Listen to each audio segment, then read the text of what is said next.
Hello students, YP sir math classes में आपका स्वागत है।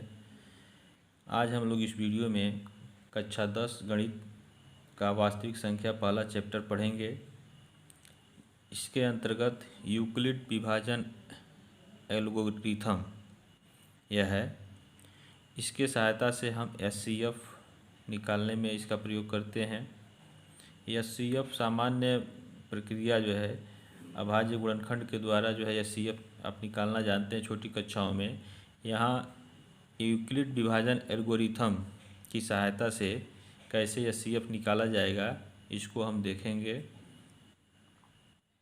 इसके लिए देखें, यदि कोई ए धन पूर्णांक संख्या हो और इसको जो है बी से विभाजित किया जाता है, ठीक है, बी से विभाजित करते हैं तो शेषफल आपका आ जाता है क्यू और भागफल क्यू आ गया और शेषफल इसका आर आता है।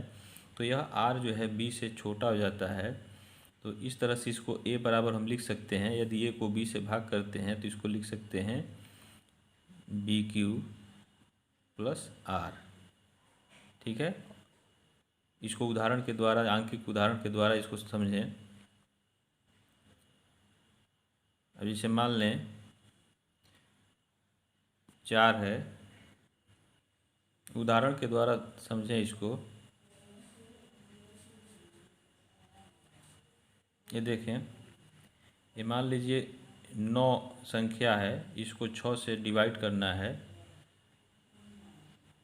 तो इसको हम लिख सकते हैं यूक्लिड विभाजन एल्गोरिथम के द्वारा 9 बराबर 6 गुणे 1 धन 3, ठीक है। तो अब यह हमारा हो जाएगा 6 इक्वल टू, ये जो भाजक है अब यहाँ आ जाएगा 6 इक्वल टू 3, यह 3 यहाँ आएगा, 3 गुणे 1 तो 2 हो जाएगा, 3 में 2 का गुणा करेंगे 6 हो जाएगा। अब देखें, अब यहाँ शेषफल क्या हो जाएगा, यहाँ शेषफल 3 था, यहाँ शेषफल क्या हो जाएगा 0। तो यही प्रक्रिया हम करते जाएंगे। कब तक करेंगे? जब तक कि शेषफल यहाँ 0 न आ जाए। जब 0 आ जाएगा तो हमारा प्रक्रिया समाप्त हो जाएगा और इस तरह से यह 3 जो है भाजक हो गया। तो यही 3 जो है एचसीएफ है, ठीक है, ये 3 एचसीएफ है। और उस तरह से भी अगर करके देखें तो 9 का अभाज्य गुणनखंड 3 गुणे 3 हो जाएगा, 6 का आपका हो गया 2 गुणे 3, दोनों में आपका 3 कॉमन है। इस तरह से इसका एचसीएफ आपका 3 हो जाएगा। लेकिन यूक्लिड विभाजन एल्गोरिथम के द्वारा जो है इस तरह से किया जाएगा। तो इसका देखें प्रश्नावली 1.1 का हम लोग इसी तरह के सवाल हल करेंगे। तो देखें इसको, यहाँ देखें प्रश्नावली 1.1 का निम्नलिखित संख्याओं का एचसीएफ ज्ञात करने के लिए यूक्लिड विभाजन एल्गोरिथम, ठीक है, का प्रयोग कीजिए। इसमें पहला दिया 135 और 225 का एचसीएफ ज्ञात कीजिए। तो उस तरह से सामान्य प्रक्रिया द्वारा आप कर सकते हैं। यूक्लिड विभाजन एल्गोरिथम के द्वारा कैसे करेंगे तो देखें, यहाँ हम देख रहे हैं कि 225 ये बड़ा है 135 से, तो बड़ा है तो इसका मतलब 225 में 135 से हम भाग करेंगे। यहाँ लिखेंगे इसलिए यूक्लिड विभाजन एल्गोरिथम द्वारा, ठीक है, तो क्या हो जाएगा आपका, ये बड़ा है, ये बड़ा है 225, तो 225 बराबर 135 और 2 का गुणा करते हैं तो 200 लगभग 60 से ऊपर हो जाएगा, इसलिए इसमें गुणे 1 होगा। और कितना जोड़ें कि ये 225 हो जाए, तो इसमें 90 हम जोड़ दें तो यह हो जाएगा 225। अब अगला स्टेप क्या होगा, यह स्टेप हम आगे बढ़ाते जाएंगे कब तक, यह आर जो शेषफल है जब तक ये 0 न हो जाए, ठीक है। तो अब पुनः यह भाजक जो है आप यहाँ लाइए इसको, ठीक, और इसको आप लिख सकते हैं क्या, यह आ जाएगा यहाँ, ठीक, 90 गुणे 1, 2 बार करेंगे तो 180 हो जाएगा, अधिक हो जाएगा। अब 90 में कितना जोड़ें, तो ये 45 अगर जोड़ेंगे तो ये 135 हो जाएगा। फिर अगला ये भाजक जो है ये आपका यहाँ आ जाएगा 90 इक्वल टू, ठीक है, और 45 आपका आ गया यहाँ, तो 45 दूना 90 प्लस 0। अब देखें शेषफल यहाँ 0 हो गया, यहाँ चूँकि शेषफल 0 हो गया इसलिए, और यह 45 क्या हो गया, भाजक हो गया, तो इसलिए इसका यह CF जो है कितना हो जाएगा, 45 हो जाएगा। तो इसको आप नोट कर लें, ठीक है। अब इसका सेकंड देखें, 196 और 38,220 का यह CF यूक्लिड विभाजन एल्गोरिथम द्वारा कीजिए। तो बिल्कुल उसी प्रक्रिया के द्वारा इसको भी करेंगे। देखें यहाँ लिखेंगे, चूँकि 38,220 ये बड़ा है 196 से, ठीक है, तो क्या हो जाएगा, यह एल्गोरिथम यूक्लिड विभाजन एल्गोरिथम द्वारा क्या लिखेंगे, 38,220 इक्वल टू, अब देखें 196 में अगर 195 का गुणा किया जाए और इसमें 0 जोड़ दिया जाए तो यह आपका 38,220 ये मिल जाएगा, ठीक है। तो यहाँ शेषफल आपका क्या हो जाएगा, 0 हो गया है। जब 0 हो जाएगा तो यह आपका ये भाजक हो जाएगा, या 196 आपका ये भाजक हो गया। तो इसलिए 38,220 और 196 का HCF 100 HCF क्या हो जाएगा, यह 195 यह भाजक होगा।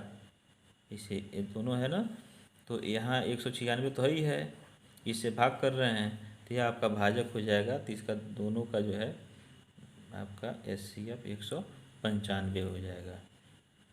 इसको नोट कर लें। इसका थर्ड देखें, 867 और 255 का HCF ज्ञात करना है। तो इसको आप जो है यूक्लिड विभाजन एल्गोरिथम द्वारा करेंगे। और परीक्षा में अगर नहीं पूछता है, केवल HCF पूछता है, तो आप स्वतंत्र हैं, आप जो पिछली कक्षाओं में पढ़े हैं उसकी सहायता से इसको लिख सकते हैं। और जो स्टूडेंट्स इस चैनल पर नए हैं वे इस चैनल को सब्सक्राइब करें और बेल आइकन बटन को प्रेस कर लें, लाइक कर लें और इस वीडियो को अधिक से अधिक शेयर करें। देखें थर्ड, चूँकि 867 जो है यह आपके 255 से बड़ा है, ठीक है। जब बड़ा है तो यूक्लिड विभाजन एल्गोरिथम द्वारा हम क्या लिख सकते हैं, 867 इक्वल टू 255, जो विभाजन कर रहे हैं, जिससे भाग कर रहे हैं, वो यहाँ होगा 255। अब इसमें गुणा करेंगे 3 का, ठीक है, और इसमें गुणा करने पर जो मान आएगा उसमें हम 102 जोड़ेंगे तो इतना प्राप्त हो जाएगा। ये शेषफल हो गया। अब देखें 867 में हम 255 से भाग कर रहे हैं, 3 बार में जा रहा है, तो 3 बार में जाएगा तो इसमें से घटाएंगे इतना, तो ये शेषफल बचेगा, ठीक है। तो अब देखें, अब अगला स्टेप हमारा क्या हो जाएगा, ये जो भाजक है ये यहाँ आ जाएगा, ठीक, 255, और यह जो है जो शेषफल है यहाँ आ गया, ये भाजक बन गया। अब इसमें 2 का गुणा कर दिए तो 204 हो गया, और फिर इसमें 51 जोड़ दिया गया तो यह 255 हो गया। यह प्रक्रिया हम तब तक करेंगे जब तक कि यह शेषफल जो है 0 न हो जाए। जब से शेषफल 0 हो जाएगा तो उस स्थिति में हमारा यह HCF निकल जाएगा। तो अब देखें यह 102 जो है पुनः यहाँ आ जाएगा, ठीक है, और 51 जो है आपका यहाँ आ गया। 51 में 2 का गुणा करेंगे तो 102 हो जाएगा, और इसमें 0 जोड़ दें। देखें शेषफल 0 आ गया, तो यहाँ लिखेंगे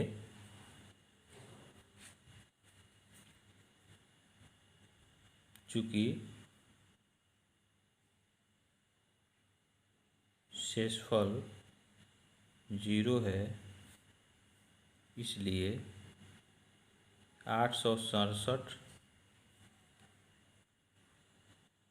इसलिए ये शेषफल 0 हो गया, तो इसलिए 867 और 255 का महत्तम समापर्त कितना हो गया? 51 है। ठीक है, इसको आप नोट कर लें। सेकंड प्रश्न देखें।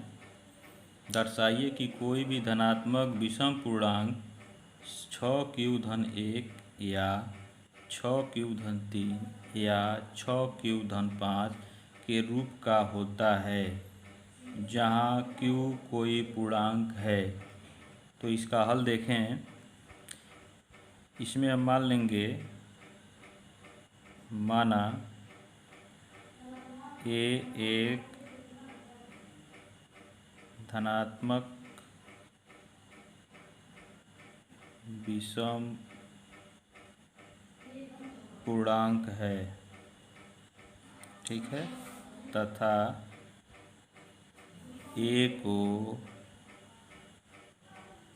6 से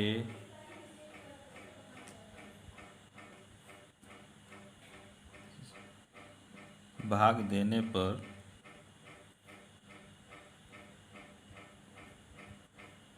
शेषफल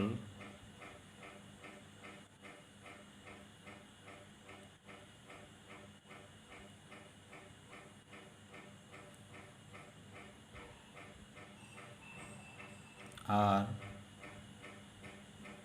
तथा भागफल q प्राप्त होता है। ठीक है, भाग देंगे 1 को 6 से। इसे यहाँ 6 दिया है ना, तो 6 क्या है? भाजक है। ये 6 भाजक है, तो इसमें शेषफल आपका 1 आ रहा है, इसमें 3 आ रहा है, यहाँ 5 आ रहा है। तो वही लिखा गया, 1 को 6 से भाग देने पर शेषफल r, जहाँ r जो है 1, 3, 5 हो सकता है, तथा भागफल जो है 1 q है, प्राप्त होता है। तो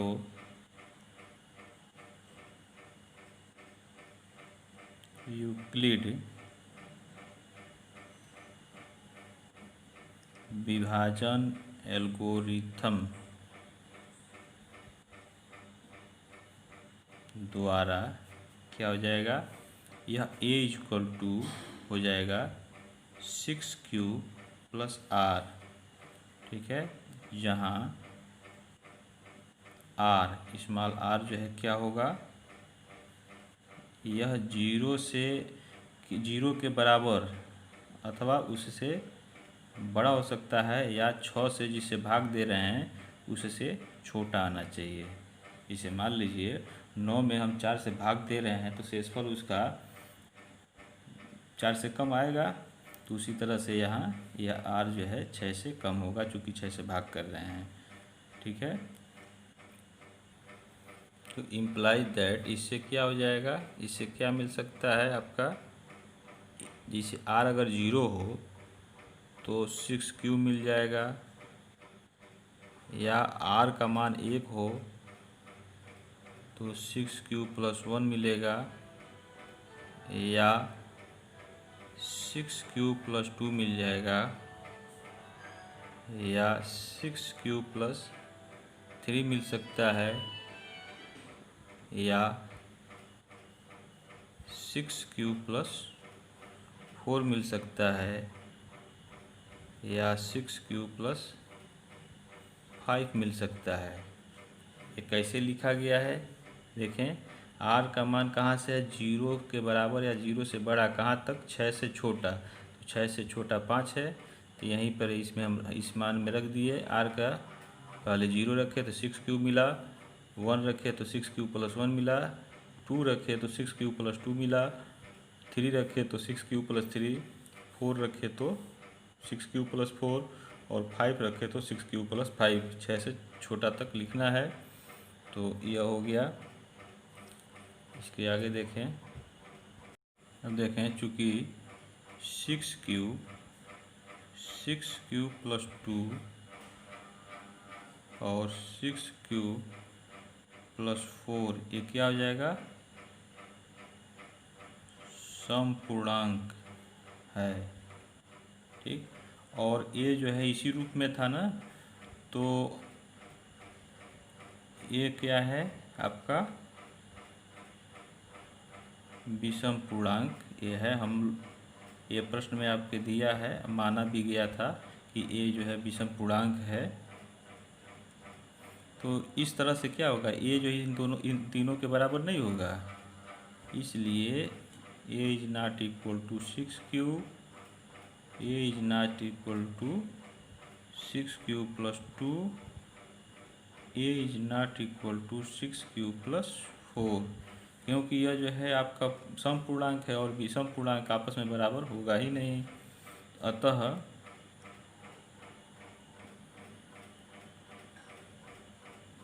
a बराबर 6³ + 1 या 6³ + 3 या 6³ + 5 एक विषम पूर्णांक है, जहाँ Q कोई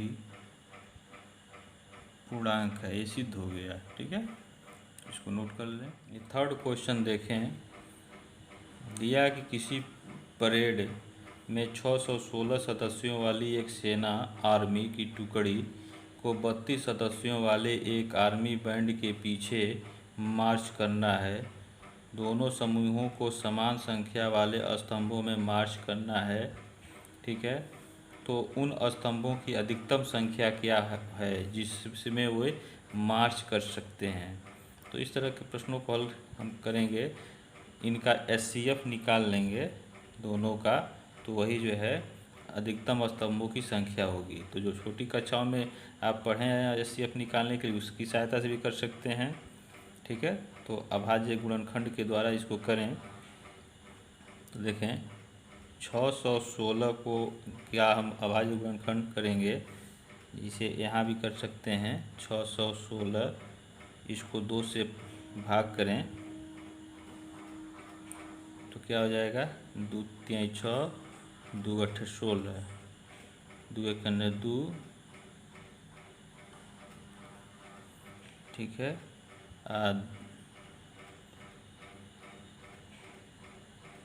2 1 2, 1 10 बचा ना, तो 2 बचे 10 और 2 चौका 8।